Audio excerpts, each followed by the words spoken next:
d'accorder cette place à la prière dans vos vies. Nous allons donc et suivre la deuxième réunion donc sur le thème être disciple, une croissance continue. Donc, je vous salue encore et je vous invite à chanter avec nous et le premier chant qui s'intitule C'est vers toi que je me tourne.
Donc, merci à tous d'avoir participé à ce chant. Et nous allons donc maintenant avoir une prière avec Chloé. Je vais prier. Merci Seigneur pour ce temps de réunion de prière que tu nous permets d'avoir. Seigneur, sois avec ton serviteur afin qu'il puisse nous délivrer un message qui vient directement de toi. Montre-nous Seigneur comment apprendre à être des disciples tout au long de cette semaine de prière et que nous puissions ressortir fortifiés au nom de Jésus. Amen. Amen.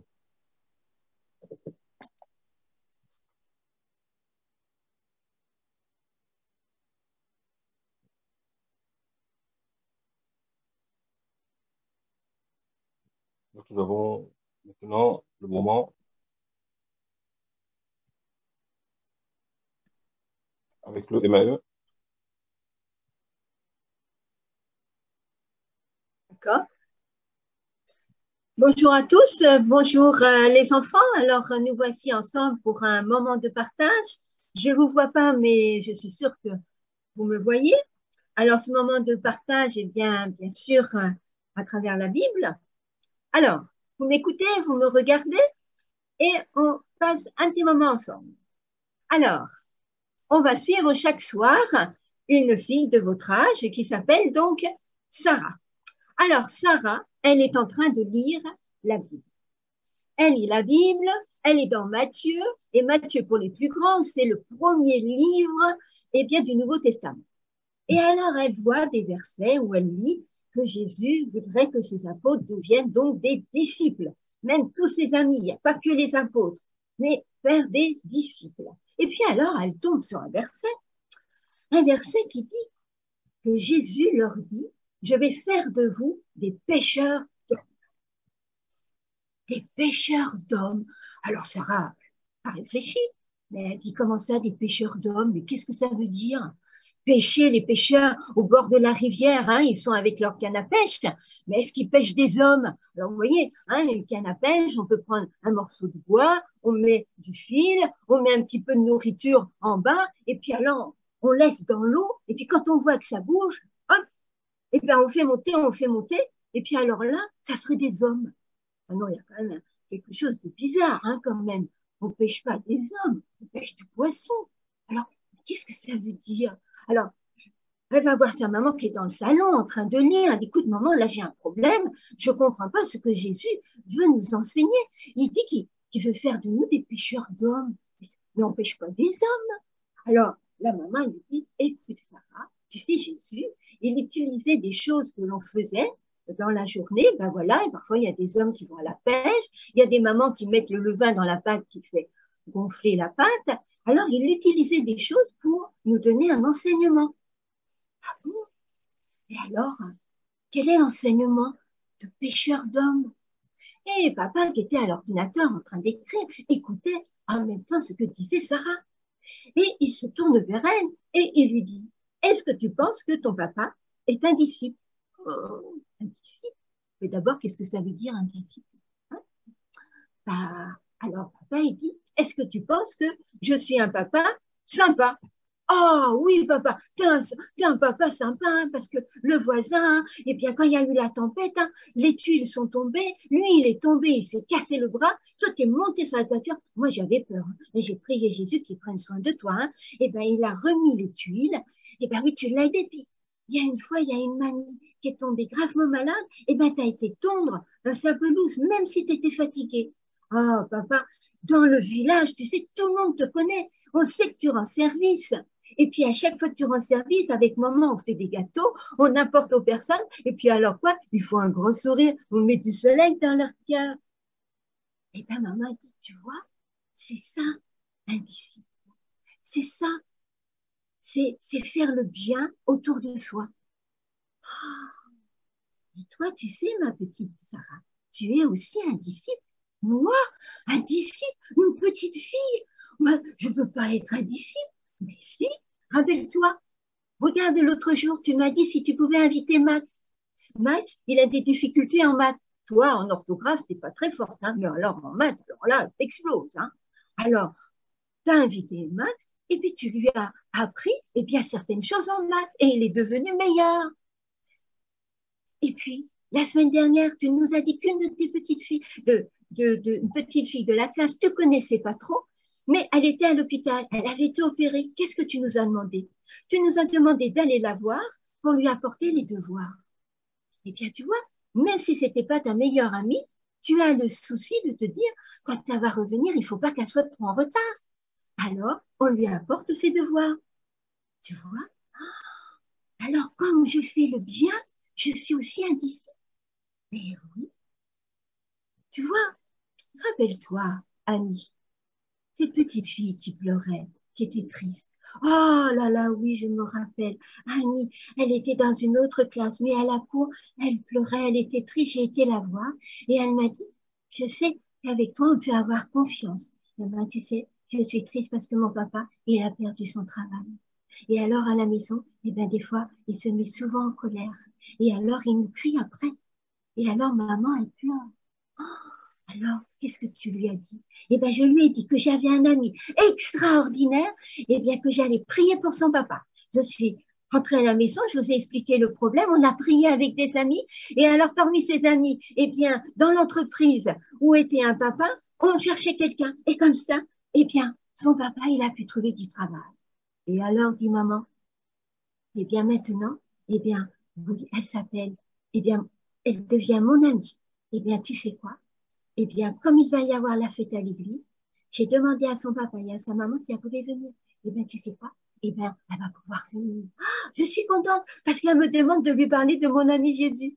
Alors, maman et papa regardent leur petit et leur dit, eh bien, tu vois, tu es un disciple. Être un disciple, être des pêcheurs d'hommes, c'est attirer la lumière. Mais pas pour se croire plus fort que tout le monde. Non, c'est à travers la lumière que tu transmets, eh bien, tu montres et tu parles de ton ami Jésus. Ah, vous savez quoi? Eh bien, papa, maman, j'ai un verset dans la tête. Et vous savez quoi, les enfants? On va terminer ce moment, eh bien, en le récitant ensemble. Il se trouve dans Ecclésiaste. Oh là là, Ecclésiaste, c'est un petit nom compliqué hein, quand même. Hein. C'est après les proverbes. On répète après moi. Ecclésiaste. Eh bien, c'est au chapitre 9, au verset 10. Voilà ce qu'il est dit. On m'écoute et après, tous ensemble, on fera les gestes. D'accord? Alors, c'est tout ce que ta main peut faire de bien, fais-le. Ecclésiaste, chapitre 9, verset 10. On le fait encore une fois? Allez, tout le monde, les enfants, vous vous mettez debout et les adultes, papa, maman, papy, etc. Hein, et bien, vous le récitez aussi, d'accord? Allez, on y va. C'est quelque chose à ne jamais oublier. Attention. Tout ce que ta main peut faire, fais-le. Ecclésiaste, chapitre 9, verset 10. Au revoir les enfants. À bientôt.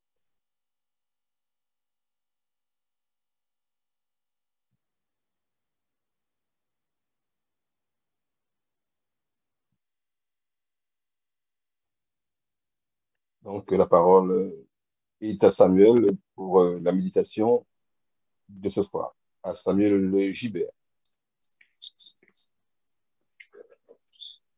Merci Jude. Merci aussi beaucoup Françoise pour ce chouette moment que tu nous permets de vivre avec les enfants, mais nous sommes aussi peut-être des grands enfants et merci à travers tous ces samedis aussi peut-être de vraiment nous faire vivre ces chouettes moments. Merci, merci beaucoup pour vraiment ton implication et ton ministère. Bienvenue à tous. J'espère que vous allez bien, que vous avez passé une bonne journée de dimanche, de repos. C'est le deuxième jour de repos, le premier est le samedi, mais j'espère quand même que vous êtes bien reposés. Je remercie aussi du coup notre frère Navré pour cette belle prédication d'hier pour introduire cette semaine de prière qu'on va vivre tous ensemble. J'espère que nous serons plus nombreux chaque soir et qu'à la fin de cette semaine, nous puissions apprendre, discerner un peu plus qu'est-ce qu'un disciple, comment l'être, comment le vivre, le transmettre aussi. Et que nous puissions vraiment être conduits par notre Seigneur durant toute cette semaine. C'est ma prière. Aujourd'hui, la question qui est posée, c'est qu'est-ce qu'un disciple? Hier, on a vu cet envoi d'aller faire des disciples, mais c'est vrai, commençons par là, qu'est-ce qu'un disciple? La réponse paraît facile. C'est peut-être un mot qu'on entend souvent dans l'Église, et ça revient beaucoup dans beaucoup de versets, le mot disciple, disciple. Et quelques définitions, pour commencer, que j'ai trouvées dans les dictionnaires. Alors, elles sont très courtes. Dans le dictionnaire, un disciple, c'est celui qui reçoit l'enseignement d'un maître. Très point. Ça s'arrête là. En grec, c'est le mot mathet, et ça veut dire un peu la même chose, étudiant, un élève. L'origine, c'est matano, accroître sa connaissance, apprendre. On retrouve des similitudes. En latin, le mot qui ressemble le plus, discipulus, un élève, un apprenti. On parlait beaucoup de lui pour Platon, qui a été le disciple, par exemple, de Socrate. Donc, si on résume un petit peu, c'est quelqu'un qui apprend, qui écoute l'enseignement d'un maître. Des fois, on peut confondre, il y a des mots qui peuvent être des synonymes comme adepte ou des fidèles, des partisans. La définition, en tout cas, de ces mots est assez éloignée d'un disciple. Les adeptes, on l'attribue souvent aux sectes, mais les fidèles ou les partisans, c'est plus sur une croyance. Un disciple, dans la définition courante, c'est quelqu'un qui apprend, quelqu'un qui est enseigné par un maître. Et dans la Bible, que vont faire les apôtres, qu'on appelle donc les disciples de Jésus? En voyant ce qu'ils font, peut-être on peut commencer à des esquisses, en tout cas de définition. Les apôtres dans la Bible, qu'est-ce qu'ils font? Ils sont disciples et ils passent du temps avec Jésus, première chose. Ça paraît indispensable pour apprendre de quelqu'un, pour être enseigné et de passer du temps avec lui. C'est la même relation qu'il peut y avoir avec un couple. Je fais souvent ce parallèle, c'est vrai, entre la vie avec Dieu et le couple, parce que je trouve qu'il y a beaucoup de ressemblances. Et pour celui-ci, pour moi, la relation aussi, pour que la relation perdure, il faut avoir ses temps, il faut avoir du temps pour la personne, des moments avec la personne. Et c'est vrai que, bon, si avec notre conjoint, on le voit que le samedi matin, entre 10h et midi, la relation va prendre beaucoup de temps, en tout cas, à grandir. Elle va grandir petit à petit, voire pas du tout. Pour qu'il y ait une bonne relation, il faut passer du temps. Ça demande de l'implication, de la volonté, de l'effort, de l'engagement. Mais c'est pour moi vraiment indispensable pour que la relation grandisse avec Jésus. C'est ce que les disciples vont faire pendant plusieurs années. Ils le suivent aussi partout où il va. Dans tout ce que va faire Jésus, ils vont être avec lui. Je passe effectivement la fin, mais dans tout son ministère, en tout cas, ils vont passer du temps avec lui et ils vont le suivre, ils vont l'accompagner dans tous les défis. Ils vont aussi, un troisième point, comme on a lu dans la définition, ils vont apprendre, ils vont être enseignés par lui, ils vont écouter ses enseignements à de multiples reprises. Jésus va prendre du temps pour eux, ils vont être enseignés par lui et ils le veulent. Ils ont fait ce choix de le suivre et ça fait partie aussi de cette formation. Un autre point que je trouve intéressant dans ce que font les disciples, donc toujours pour nous aider à comprendre ce qu'est qu'un disciple en voyant ce qu'ils font, ils imitent, ils reproduisent. Alors à leur échelle, c'est vrai, mais on les voit, ils vont reproduire, ils vont essayer d'imiter ce que fait Jésus. Ils vont certains faire des petits miracles, c'est vrai que c'est des petites choses, mais tant que Jésus est là, en tout cas. Après, ça sera différent. Mais tant que Jésus est là, ils vont l'imiter dans cette humilité, dans ce service. Alors, avec leurs imperfections, c'est vrai. Ce ne sera pas toujours une réussite, mais en tout cas, à leur niveau, ils vont l'imiter. Ils vont prendre comme exemple Jésus et reproduire ce qu'ils vont voir de lui. Ils vont être comme des serviteurs aussi, au service des autres, au service des plus démunis, au service de multiples personnes, comme Jésus fait. Ils vont en quelque sorte ressembler à Jésus, avec leurs imperfections, encore une fois, avec leurs qualités, leurs défauts, mais en tout cas, à travers tous ces temps qu'ils vont vivre avec Jésus, toutes ces expériences, tout ce qu'ils vont partager avec lui, tout ce qu'ils vont apprendre de lui, ils vont petit à petit lui ressembler, ressembler à leur maître. Le mot rabbi, on n'a pas mis de mot hébreu, en hébreu, rabbi, donc le maître. Ils vont suivre ce maître qui va les enseigner, ils vont passer du temps avec lui et ils vont lui ressembler un peu plus chaque jour. Ça, c'était il y a 2000 ans. Aujourd'hui, en 2022, la chose n'est pas forcément plus aisée. Et je voudrais partager un texte avec vous pour essayer de voir qu'est-ce qui peut caractériser encore une fois un disciple. Ça se trouve dans l'épître de Jean, au chapitre 13 et au verset 35. Donc, Jean, chapitre 13, verset 35, que je lis. Donc, Jean 13, 35. À ceci, tous connaîtront que vous êtes mes disciples si vous avez de l'amour les uns pour les autres. Un texte qu'on connaît bien, hyper connu. Pourtant, avoir de l'amour les uns pour les autres, c'est pas toujours évident aujourd'hui. J'aime bien ce texte.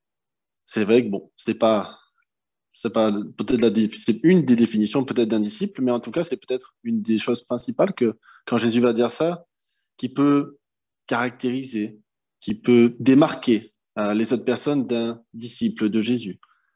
Si vous avez de l'amour les uns pour les autres. Il aurait pu dire si vous avez de l'amour pour moi, en commençant par Jésus, non. Si vous avez de l'amour les uns pour les autres, envers les autres, ça dépend des versions. Parce que peut-être que c'est plus facile, je ne sais pas, d'avoir de l'amour pour Jésus, mais pour les autres, selon ce qu'ils nous font, selon ce qu'ils nous disent, ça peut être compliqué, délicat. Dans tous ces passages, Jésus va dire aussi, aimez vos ennemis, bénissez ceux qui vous maudissent, c'est vrai. Ces concepts que Jésus va amener d'une amour pleine et complète sont pas évidents pour les personnes, pour nous humains. Mais, en tout cas, Jésus va le dire, voilà. À ceci, tous connaîtront que vous êtes mes disciples si vous avez de l'amour les uns pour les autres. Et aujourd'hui, peut-être que on peut être en mode, je sais pas, comme des intermittents. On peut avoir cette relation, comme on a parlé tout à l'heure, mais ou avoir cet amour pour les autres. Ben, bon, la semaine, non, mais bon, le samedi, si. Samedi entre 10h et midi. Allez, à la limite. Mais ce n'est pas suffisant. Comme la relation avec Dieu, Dieu n'est pas intermittent.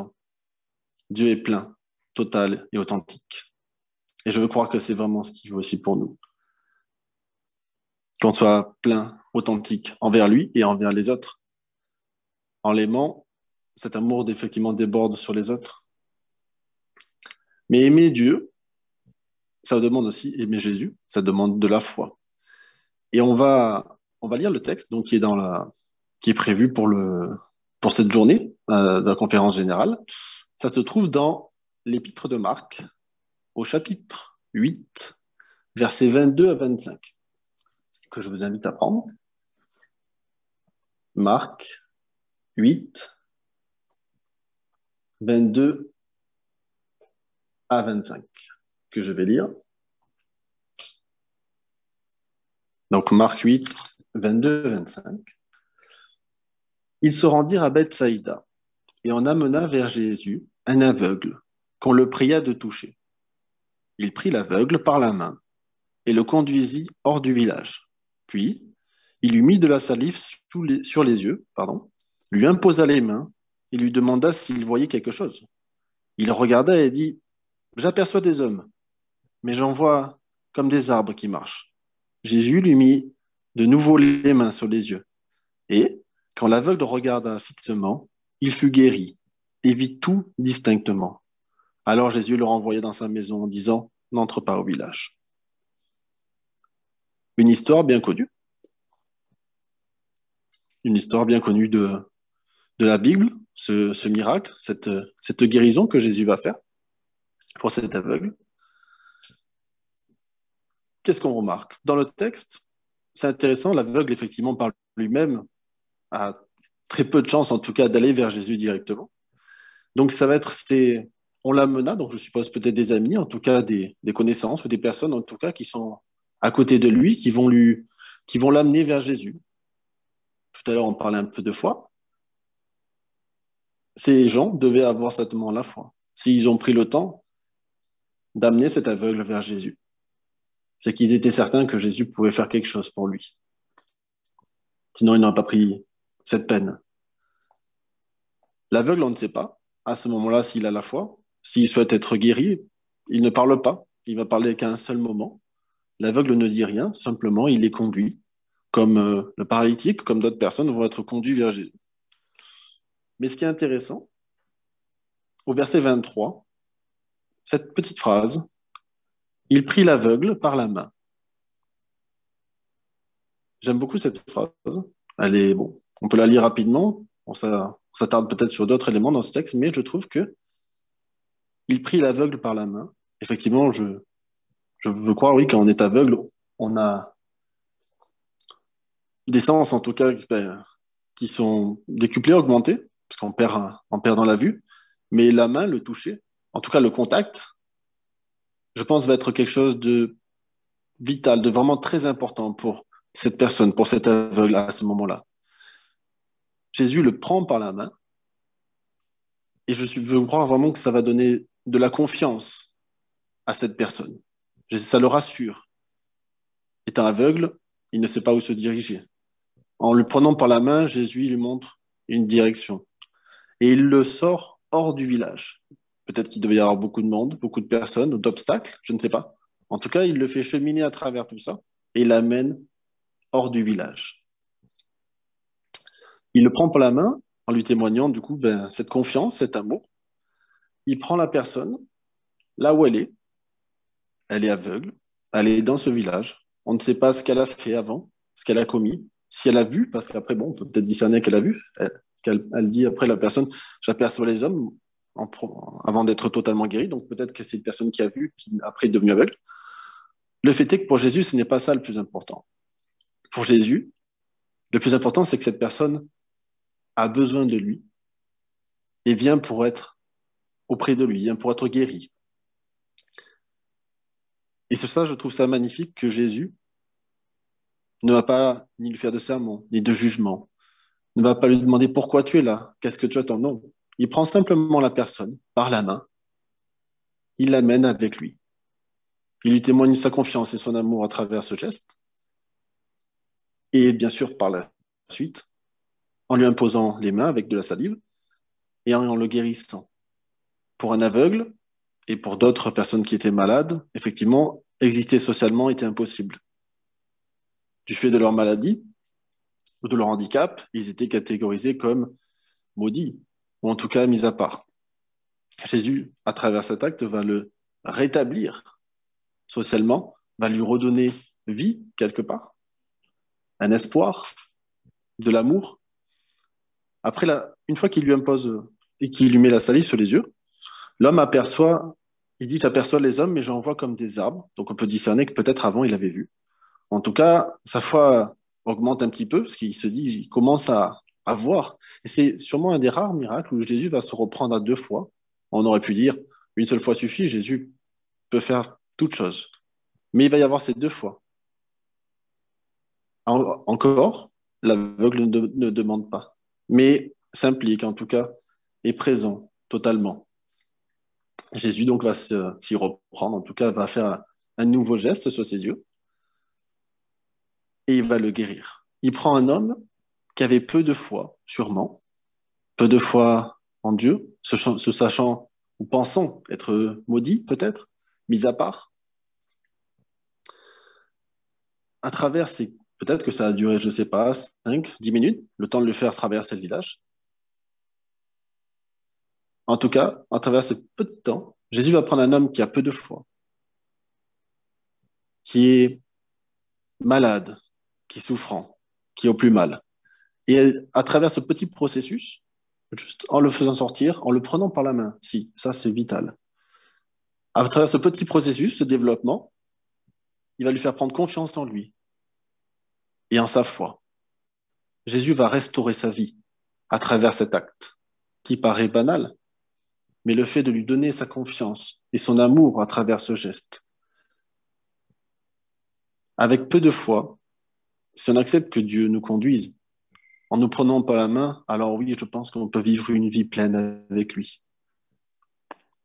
Si on accepte qu'il nous prenne par la main. Cet aveugle, on va peut-être dire, n'avait pas le choix. Moi, je veux croire que le choix, on l'a toujours. Cet aveugle l'avait aussi.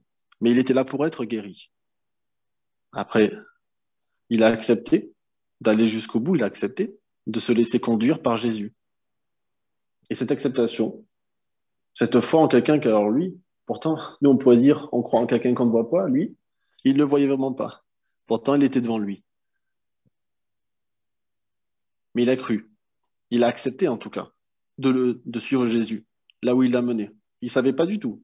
Il l'a fait sortir du village, j'aurais pu l'amener n'importe où. Mais il a accepté que Jésus le conduise par la main vers quelque chose qu'il avait pour lui. Et les plans de Jésus pour nos vies sont toujours pleins d'amour, de joie. Et c'est vrai que nous pouvons être souvent comme cet aveugle déjà peut-être, ne voyons pas les choses ou être au plus mal dans notre vie, dans des difficultés, des handicaps, des maladies, que sais-je. Mais pour Jésus, le plus important, et je veux croire à travers cette histoire, ce n'est pas ce que nous avons vécu, notre parcours, mais c'est, OK, moi j'ai un chemin pour toi. Laisse-moi te prendre par la main pour te le montrer. Ce qui est passé, mais par amour pour toi, je veux te conduire vers quelque chose de nouveau. Accepter, ça demande de la foi. Un mot pareil comme disciple qu'on entend tous les jours, souvent à l'église. Un mot pourtant central, comme disciple. La foi, croire en quelque chose qu'on ne voit pas, mais croire plus qu'une croyance, une conviction totale en un être parfait, en un être divin. Jésus nous connaît. Il connaît notre cheminement. Il sait tout de nous, de chacun d'entre nous. Le nombre de cheveux qu'on a sur la tête, avant même qu'on vienne au monde, il sait tout de nous. Un auteur a... Je lis une citation, j'ai perdu le nom de l'auteur, je m'en excuse. Une vie de disciple commence par l'acceptation de ce don gratuit. La grâce, la miséricorde, la relation avec Dieu et la promesse d'une vie éternelle. La première chose, une vie de disciple commence par l'acceptation de ce don. Quelque chose pareil, encore une fois, qui n'est pas si difficile que ça, qui n'est pas compliqué, et qui est pourtant, comme être disciple, ou avoir la foi, quelque chose de central dans notre relation avec Dieu, avec Jésus. Cette relation qui s'entretient, cette relation qui se crée, cette relation qui chaque jour grandit ou pas, selon le temps qu'on lui consacre, l'envie de le suivre, l'envie d'apprendre. Accepter Jésus dans ma vie et accepter son sacrifice pour cet auteur, et je le rejoins, ce serait vraiment ce premier jalon, première pierre dans notre vie de disciple, dans notre vie, dans notre relation finalement avec lui. Comme on a vu un peu plus haut, bon, être disciple, c'est avoir ce temps, c'est avoir cette relation avec lui. Il est vrai qu'il y a beaucoup de pièges, et comme on a dit tout à l'heure, un disciple suit un maître. Un maître, c'était Jésus en l'occurrence pour disciple. Aujourd'hui, nous avons ce choix aussi de suivre quel maître dans le monde, et Jésus, ce monde-là existait avant. La preuve, Jésus va dire, vous pouvez me servir moi ou Mammon, le dieu de l'argent, mais aujourd'hui c'est la même chose. Ces pièges-là existent de la même façon. À nous de choisir quel maître nous voulons suivre, quel disciple nous voulons être. Être disciple, qu'on a lu, donc c'est être enseigné, être instruit par un maître. Mais quel maître? Nous avons le choix. Par amour, pour nous, Dieu nous donne le choix depuis toujours. S'il n'y avait pas ce choix, il n'y aurait pas cet amour. Et cet amour que Dieu nous offre, en nous laissant le choix, eh ben, c'est donc de servir potentiellement un maître, le maître de ce monde. Oui, nous avons le choix aujourd'hui. Et c'est un choix personnel, un choix individuel, pas un choix collectif, un choix pour sa vie, pour sa foi, pour sa relation avec Dieu. Jésus, par sa mort, nous a rachetés, malgré tout cela. Et je voudrais vous inviter à prendre encore 2 textes qui se trouvent dans les Corinthiens, Le premier, il est dans 1 Corinthiens 6. Oui, pardon. 1 Corinthiens chapitre 6, versets 19 à 20. 1 Corinthiens chapitre 6, versets 19 à 20. 1 Corinthiens 6, 19 à 20. Ne savez-vous pas que votre corps est le temple du Saint-Esprit, qui est en vous, que vous avez reçu de Dieu, et que vous ne vous appartenez point à vous-même, car vous avez été rachetés à un grand prix. Glorifiez donc Dieu dans votre corps et dans votre esprit, qui appartient à Dieu. Et un autre texte, un tout petit peu après, qui est dans 2 Corinthiens, 2 Corinthiens chapitre 5. Alors juste après, 2 Corinthiens chapitre 5, versets 14 à 15. 2 Corinthiens 5, 14 à 15.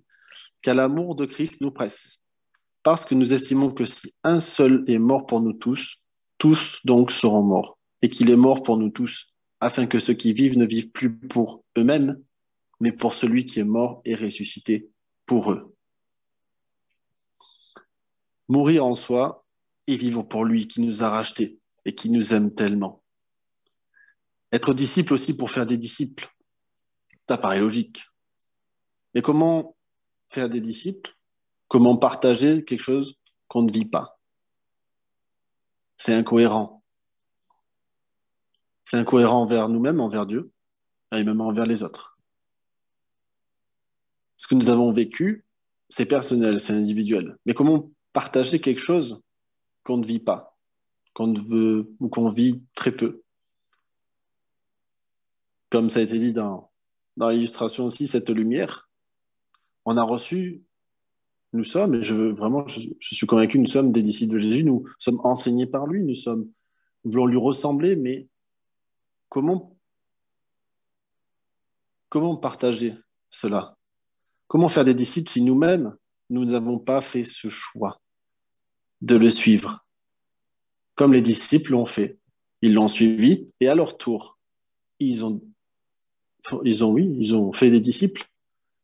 Ils ont partagé ce qu'ils ont vécu. Cette puissance du témoignage que je trouve incroyable au-delà de 1000 mots, 1000 prédications, la puissance, la force d'un témoignage vivant, d'une transformation, d'une vie avec Dieu, des expériences incroyables que nous vivons avec lui dans ce cheminement comme les disciples vont vivre, que nous vivons tous les jours avec lui, mais sans cette relation, sans ce temps passé avec lui, comme un couple, cette relation ne peut pas grandir. Mais tout va ensemble. Cette relation avec lui, le temps passé avec lui, apprendre ses enseignements, imiter, lui ressembler. Mais si tout ça, nous ne le vivons pas, nous ne le mettons pas en œuvre, nous ne l'appliquons pas pour notre vie, comment malheureusement le transmettre à d'autres personnes, de manière en tout cas complète? Comment les autres nous voient? Comment être cette lumière? Comment Dieu peut être cette lumière à travers nous aussi? Nous recevons tous ces enseignements, nous avons sa parole, nous avons ses écrits, nous avons, je pense, tous les outils pour pouvoir le suivre, lui ressembler. C'est un apprentissage de toute une vie, hein. Attention, c'est vrai que il faut toute une vie comme les disciples vont vivre. Ils vont vivre 3 ans avec lui, mais la suite, il ne sera plus là. Mais c'est la même chose pour nous aujourd'hui, c'est de se dire, OK, c'est tous les jours en fait. C'est pas qu'un jour être disciple. C'est pas que le jour on se baptise et puis ça y est, c'est bon, c'est fait. Comme le mariage, c'est un jour c'est fait, non? Ouais. Le lendemain, ça va être compliqué si on se dit qu'un jour c'est fait et qu'on n'entretient pas cette relation. C'est pas cohérent. C'est pas possible. C'est pas possible que quand on aime quelqu'un et que ce soit pour un jeune couple ou plus, ce n'a pas d'importance. Quand on aime quelqu'un, on a envie de passer du temps avec la personne. C'est logique. C'est logique. On aime cette personne, on a envie de passer du temps avec elle. Et ça fait grandir la relation. Ça la fait croître. Cette chance que nous avons, c'est que Jésus tend toujours la main pour que cette relation perdure. C'est là où la ressemblance avec le couple s'arrête. Parce que Jésus fait toujours ce premier pas, cette première démarche. Il nous prend par la main. Il vous prend par la main et vous invite à cheminer avec lui, à le suivre, à lui ressembler, à nous laisser enseigner comme ses enfants. Jésus va le dire, comme ses enfants devant lui, à écouter attentivement, à écouter plein de joie, plein d'envie, d'apprendre, de connaissances, ne pas s'enfermer peut-être dans peut-être des acquis ou des certitudes, mais toujours avoir cette envie, comme des enfants, d'apprendre, de renouveler, de s'engager pleinement, à 100%, tel que nous sommes. Et encore une fois, Jésus nous prend tel que nous sommes. Comme il a pris cet aveugle, là où il en était, avec ses forces, mais plutôt ses faiblesses, ses incapacités, ses difficultés. Il le prend tel qu'il est, à ce point précis, sans tenir compte de ce qui a été avant, parce qu'il l'aime, comme le fils prodigue. Ce qui est passé, mais il est juste heureux de découvrir son enfant à nouveau et à nouveau chaque jour. Et c'est ça qui est incroyable avec Dieu.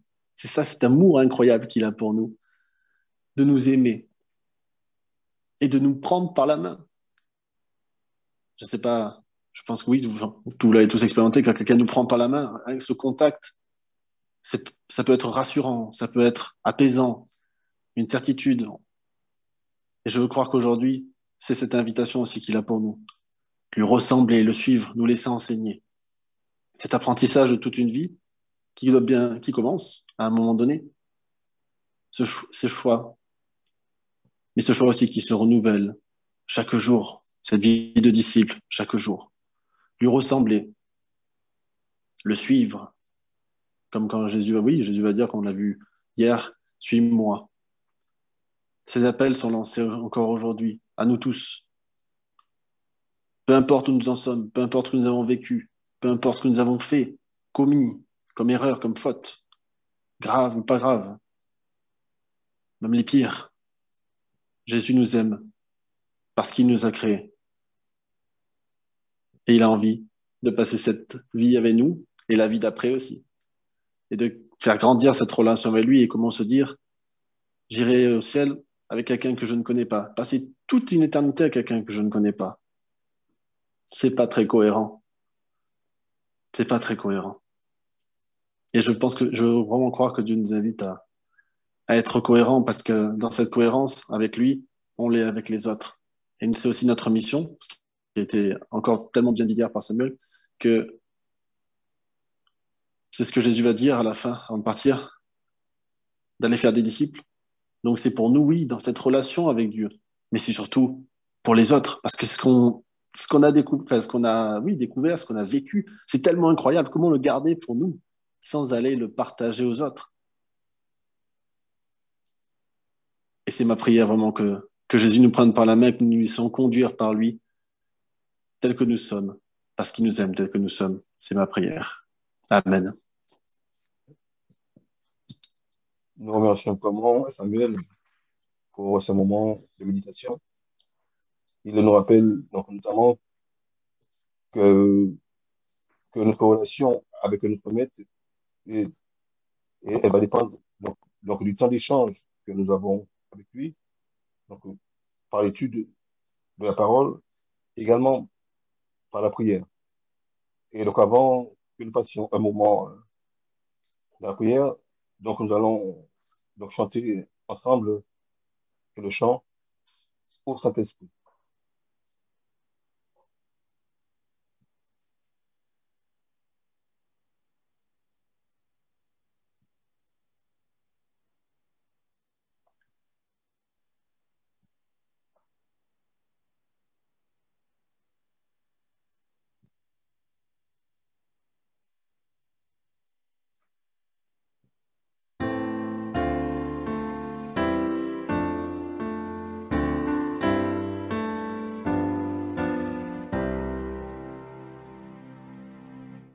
Ô Saint-Esprit, descends, descends sur cette assemblée en prière, en nos cœurs faibles et languissants. Répands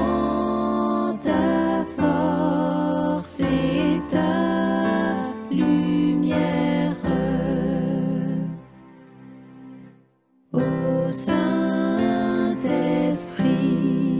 dévoile-nous nos interdits et nos idoles.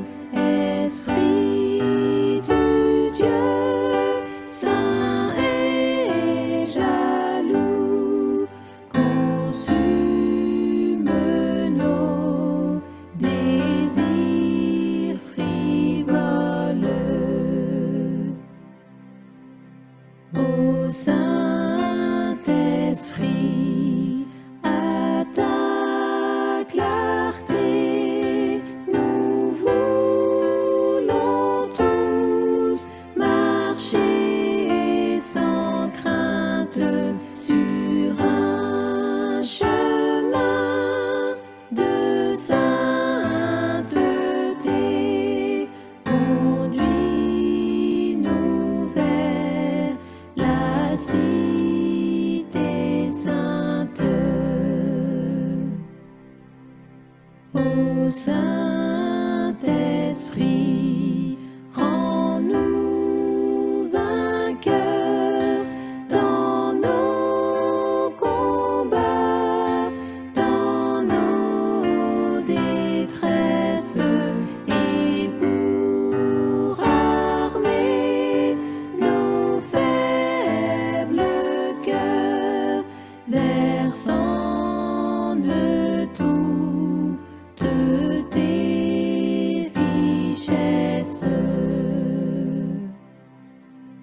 Oui, pour rester toujours debout, ce qu'il nous faut, c'est ta puissance, par elle seule, jusqu'au bout. Nous lutterons sans défaillance. Ô Saint-Esprit, viens comme au jour de la première Pentecôte, et par ta grâce, ô Dieu d'amour, que ce lieu soit la chambre haute.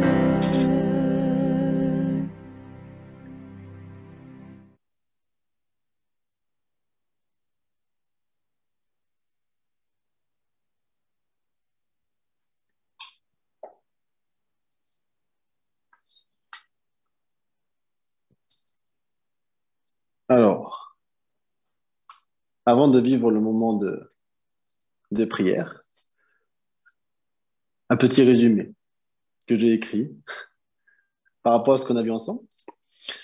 Si on refaisait un peu la définition, une définition, je suis convaincu qu'il y en a beaucoup, de qu'est-ce que c'est un disciple. Une personne qui choisit de donner sa vie à Jésus, de lui faire confiance, de laisser cette foi, cette confiance en lui se développer chaque jour. Un disciple, une personne qui veut passer du temps avec son Créateur et ressembler chaque jour un peu plus à son Sauveur. Dans la logique, partager ce que Jésus a fait dans sa vie, aux autres, à sa famille, à ses amis, dans son lieu de travail, car ce qu'il a reçu est trop merveilleux pour être gardé pour lui seul. Je vous laisse cette une des définitions. Et ce temps de prière, au-delà de la simplicité, en étant en groupe et surtout à distance, ça va être une prière personnelle, une prière dans votre cœur. On va à peu près 5 minutes. 5 minutes. Mais j'aimerais vous inviter à faire quelque chose avec Dieu. Comme on a vu, cette relation, elle est entre vous et lui. Je vous invite à prendre la position que vous voulez. Je vous invite à à être dans cette relation en cet instant avec Jésus est deux choses. Ou, par rapport à ce que nous avons vu, ce que Jésus nous appelle, pour tous, par amour pour nous, si vous vous sentez de vous engager. Alors je sais, normalement c'est peut-être à la fin, mais je sens que je dois vous le dire. Alors de lui dire, ce soir dans cette prière personnelle, je veux m'engager avec toi. Je sais pas où je vais, peut-être que je ne vois plus, peut-être que oui, j'ai vécu des choses, je suis dans un moment difficile de ma vie, je traverse des choses, mais dans toute cette tempête, tu prends ma main, alors oui, je veux te faire confiance pour aller hors de la ville, je veux te faire confiance pour que tu me guérisses, pour que tu me restaures et que je commence cette vie avec moi. Cette première, voilà, pour les personnes qui souhaitent avoir ce moment avec Dieu pour s'engager ce soir avec lui, ou des personnes qui souhaitent se réengager. Beaucoup d'entre vous, peut-être, lui ont donné, oui, lui ont certainement, je suis sûr, donné leur vie il y a quelques années. Alors de dire ce soir à notre Seigneur, personnellement, dans notre relation, OK, j'ai envie de me réengager avec toi.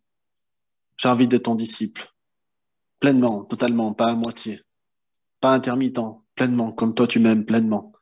Et de me laisser peut-être ressaisir par la main et conduire dans tout ce que je vis et de me réengager avec toi de toute ma force. Et une troisième peut-être catégorie où c'est cet engagement finalement à être disciple, à vivre cette vie avec lui, c'est vrai que ça peut peut-être faire peur,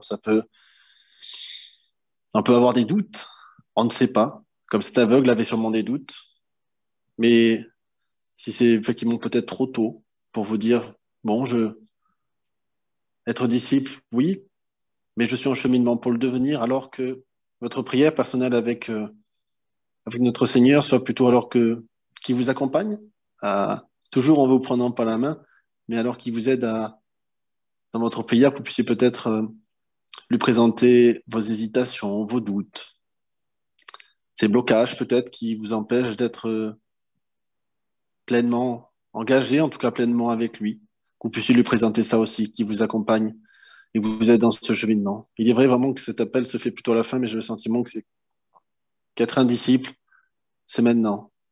Et c'est ce qu'on va vivre toute la semaine. Donc je vous invite, voilà, c'est selon ce à quoi vous vous appelez, ce vous vous sentez appelé, à engager, réengager en cheminement pour l'être, à partager un moment intime, un moment avec notre Seigneur de relation, dans la position qui vous convient, 5 minutes, et après on clôturera.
Prions ensemble. Créateur, Dieu éternel et merveilleux, magnifique et puissant, je te rends gloire vraiment de nous permettre de pouvoir vivre ces moments fraternels, ces moments de prière ensemble. Nous te chantons souvent, te ressembler Jésus, c'est notre espoir suprême. Penser, agir, aimer toujours plus comme toi, c'est vrai. Aujourd'hui et cette semaine, nous voulons apprendre, continuer à nous laisser enseigner par toi, à être Seigneur des disciples pleins, complets et total en toi. Nous puissions aimer comme toi, que nous puissions te ressembler, Seigneur Jésus, avec, c'est vrai, oui, nos imperfections, nos limites. Mais Seigneur, tu nous aimes au-delà de tout ça. Au-dessus de tout ça, tu nous aimes. Que tu puisses nous prendre par la main, chacun d'entre nous, et nous conduire dans tous ces temps que nous allons vivre cette semaine. Que tu puisses nous accompagner, ton Esprit Saint puisse vraiment nous inspirer, nous conduire, nous parler et nous enseigner. Que notre relation puisse, à travers ces moments-là, que nous consacrons pour toi, notre relation puisse grandir, que nous puissions être un peu plus près de toi chaque jour, que cette relation avec toi vraiment puisse s'épanouir et déborder au-delà de nous-mêmes, aux autres, à toutes les personnes qui nous entourent. Et tu vois, c'est vrai, peut-être nos blocages, nos hésitations, à parler de toi, à dire ce que tu as fait dans notre vie. Que tu puisses nous accompagner à être, Seigneur, chaque jour des disciples pleins et complets en toi. Nous sommes tes serviteurs et nous nous présentons humblement tels que nous sommes devant toi pour que nous laisser conduire par toi, Esprit Saint. C'est notre prière, que ton Esprit soit sur nous durant toute cette semaine et cette soirée, c'est ma prière. En ton nom et pour ta gloire. Amen. Amen. Amen. Chers frères et sœurs, merci beaucoup pour votre présence parmi nous. Demain, c'est notre cher pasteur Yoné qui va nous parler de grandir en tant que disciple. Maintenant qu'on a un petit peu décortiqué ce qu'est être disciple, eh ben on va grandir et croître avec Dieu. Et que notre pasteur nous fait la joie de vivre ce moment demain à la même heure, à 19h30 avec lui. Donc je vous souhaite une excellente soirée et que le Seigneur vous accompagne et vous conduise. C'est ma prière. Au revoir à tous. Au revoir. Merci, frère Gilbert. Bonne soirée. Bonne Bonne soirée soirée à tous. À tous. à chacun. Soirée. À Au bientôt. revoir. Bonsoir à tous. Bonne soirée à tous. Bonsoir à tous. Au Ouais. revoir. Bonne soirée. Au revoir.